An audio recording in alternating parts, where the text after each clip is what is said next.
Star Wars: A New Hope, Snow White, The Lord of the Rings, Toy Story. What on earth do these films have in common? I've had a hunch for a while now when it comes to what makes these movies so great. Films that linger with us for years, decades, sometimes even a lifetime. These are films that actually change culture. They become part of the zeitgeist.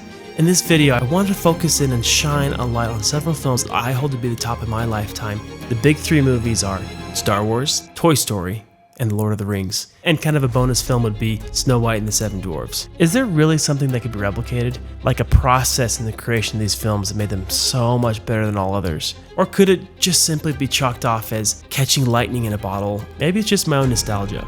What might have tipped the scale creatively to make Peter Jackson, George Lucas, John Lasseter, and good old Walt Disney all become household names? And of course, there are going to be many reasons why these four films are as popular as they are. But you want to know what it is? The thesis of this video can be summarized to one factor. And that factor is that each filmmaker had no room for failure in making their masterpieces. No room for failure. In the end, having that amount of pressure for the filmmaker allowed them to push their creativity, ingenuity into overdrive to create an even better film that anyone could have imagined.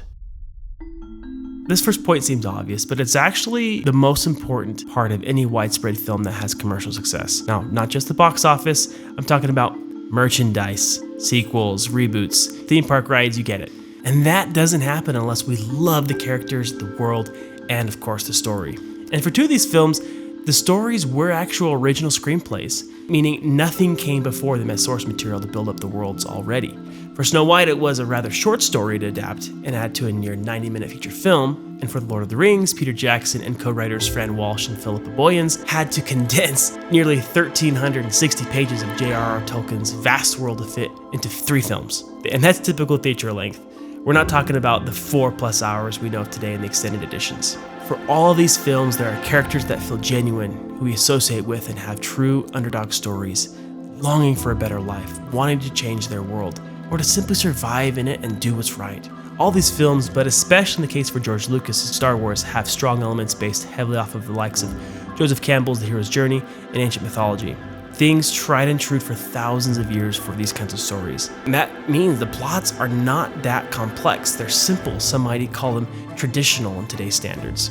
It's about rescuing a princess from an evil planet-killing starship, 2 rival toys trying to survive and get back home to their rightful owner, a hobbit who needs to take an all-powerful ring to destroy the evil in his world.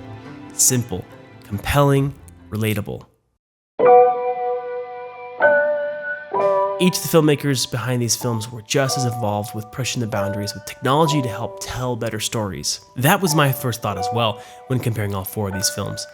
Each wanted to break the mold, to do what hasn't been done, and to change the game completely. Walt proved that a small team of ragtag animators in an old warehouse could give audiences of every age, every emotion in the book, and make you believe that fairy tales are in fact true. George Lucas, in working on Star Wars, made more money probably with the businesses he created that came from the technological development than he did actually on the films themselves. By inventing so many of these new technologies, there became standard practice that now filmmakers take for granted, like motion-controlled cameras, Skywalker Ranch for sound design and post-production, and of course, Industrial Light and Magic, which opened an entire industry of thousands of CGI artists, not to mention a little program called RenderMan, which would eventually lead to the birth of Pixar. And speaking of Pixar, again like Walt Disney before with Snow White, Toy Story flipped the entire animation industry on its head overnight. When John Lasseter and the folks at Pixar proved that you could take ones and zeros that were mainly known for making stuff like this and being able to convey emotion in stories like this.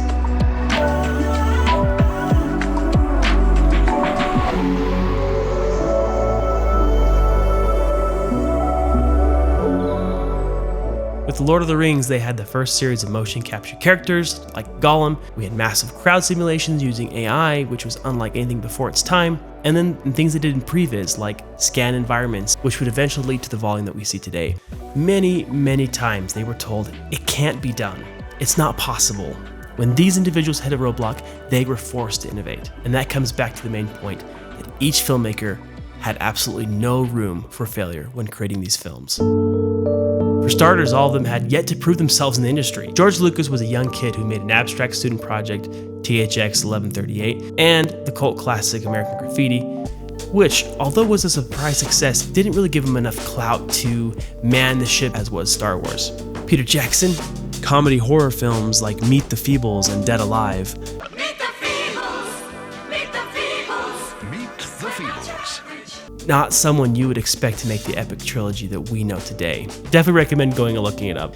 And of course, John Lasseter was just fired and disgraced from the brave little toaster, removed as being too difficult to work with, and seen as an outsider, playing with his computers. And now we need to put all that into perspective when it comes to making each of these films that changed their careers and cinema as a whole. Imagine what happens to them if each of these films ends up only being 2/3 the films that we know them as. They probably don't work in Hollywood ever again. And that is the sad reality for most filmmakers. Once they get a film that's larger in size and scale, it's really win or go home. And when each of these filmmakers got the green light to do the project they had dreamed of their entire life, they had one shot to make it, and they had to get it right. I think it really is the one unique point about these films. They each had impossible odds to succeed with their backs up against the wall, no other way but through. For George Lucas, this is the perfect example of betting it all on himself for Star Wars. He played really hard with 20th Century Fox when it came to getting his film financed. He had just put in about all he had from the success he had from his previous film, American Graffiti, nearly $400,000 of his own money he invested in Star Wars. That still wasn't enough to get them to greenlight it completely. What he ended up doing was negotiate a lesser salary for more creative control, more ownership in the intellectual property, for things like merchandising, the soundtrack sales, and more control to the sequels that would come after. For 20th Century Fox, this to them was the deal of the century. They had no hope that this would be a success. To them, there wasn't ever going to be an Empire Strikes Back or Return of the Jedi. This was going to be the end of all Star Wars as far as they knew it. But luckily for all of us, George knew exactly what would happen, and the rest is history. In the creation of Lord of the Rings for Peter Jackson, he had the most powerful man in Hollywood at the time, namely Harvey Weinstein, demanding that if he didn't make the changes he ordered, changes like making only one film instead of 3, combining Rohan and Gondor as one kingdom, getting rid of Helm's Deep, the Mines of Moria, the best parts of the films we know. Luckily, they sold the rights to New Line Cinema when they only had 6 weeks to spare, snatching the franchise from the jaws of hell in the nick of time, allowing Peter Jackson to create it in the vision he had from the beginning. Partway through filming, they had to get on the good side of the press when rumors spread about the troubled production. I wonder who was spreading those rumors. Peter Jackson and producers decided to put together a show reel while production wasn't even complete on the first film.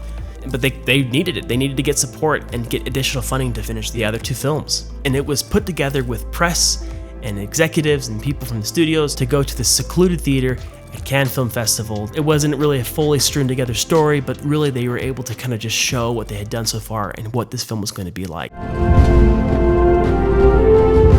One doesn't simply walk into Mordor. And thankfully, those in attendance were able to catch a glimpse of what would be the 30 Academy nominated and 17 Oscar wins, the Lord of the Rings trilogy. Now we're talking about Pixar with John Lasseter. Executives weren't happy with the direction the film was taking, and after it drifted kind of from the original concept from Lasseter, from feedback coming, of course, from executives at Disney. You deliberately threw Buzz out the window. Hey, it's a toy world. Get up here and do your job! Are you deaf? I said take care of them! I'm sorry, Woody, but I have to agree with them. I don't think what you did was right. What? Am I hearing correctly? You don't think I was right? Who said your job was to think, Spring Wiener? They were ready to pull the plug. They pleaded to let them rework the story and give them 2 more weeks of unpaid work, and if they still didn't like it, they could cancel the project altogether. This would mean the end of Pixar, everyone losing their jobs, and we would never see the likes of Finding Nemo, Incredibles, or Monsters, Inc. Luckily, in those 2 weeks, put in 100-hour weeks and brought it back to Lasseter's and writer's vision, and it won over Disney. When your baby's life is at stake and you're in the driver's seat, you cannot afford to make the right decisions. They constantly had executives looking over their shoulders, ready at any moment to axe the project entirely and save themselves a future loss. That's all they were to these executives. Disney, without the success of Snow White, never brings us the studio we know and love today, along with all of its amazing properties, parks, the over now 100 animated films since then.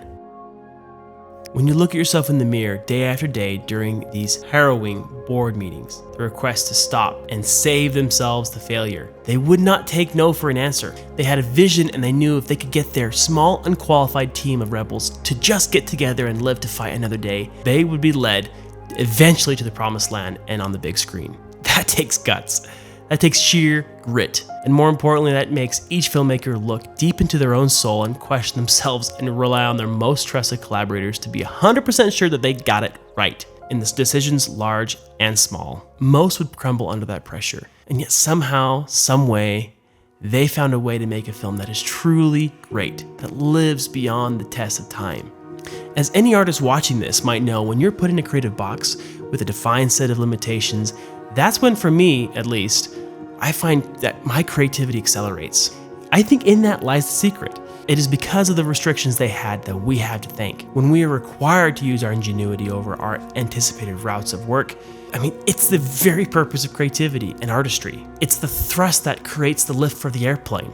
It's the gas in the car to make it go. And that's what it's all about when the odds are stacked against you, when the powers that be are looking over your shoulder, waiting to cut you from the roster, when your back is up against the wall, that's when filmmakers are at their best. And I believe it's that state of being, that sort of creative flow where every collaborator, tweak, adjustment, script change, casting choice, the extra take just to be sure it's perfect, the lens choices, the angles, every decision that's made with the consequences in mind, that there is no room for failure. If we didn't get this thing right, it all comes down on our heads. And in spite of that pressure, being able to push forward and make it happen, that's what made these films go from good to great. That is how the likes of Peter Jackson, George Lucas, John Lasseter, Steven Spielberg, Walt Disney, and the list goes on and on and on. They all knew when it was last quarter and the ball's in their hands, they had to make it count. And they knew they would make it.